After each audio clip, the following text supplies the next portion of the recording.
manifestazioni organizzate qui dal Circolo La Locomotiva anche nell'ambito dell'anno internazionale dell'adorazione del sangue.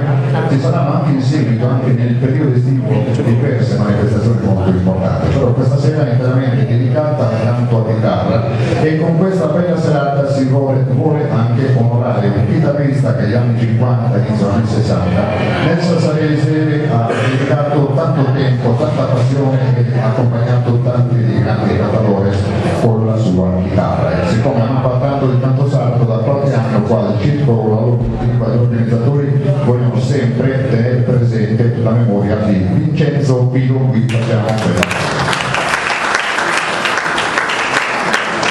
I cantautores più grandi della nostra storia attuale del canto sardo, che per dedicare una bella serata a tutti gli amici sono sempre con quella grande forma, con quella grande classe. Un grandissimo artista, un bel applauso lo dedichiamo per Pino Mazza.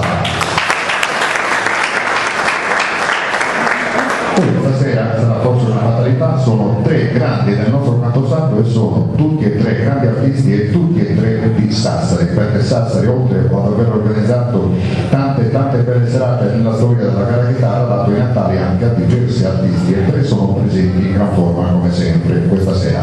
La voce femminile per eccellenza che rappresenta al meglio la gara chitarra, un bellissimo applauso per Cinzia Bonti. La voce classica della nostra bella Sardegna, sono 30 anni che ovunque delizia la platea con la sua meravigliosa classe e la sua grande personalità e la sua bellissima voce. Un bel applauso per Antonio Porco.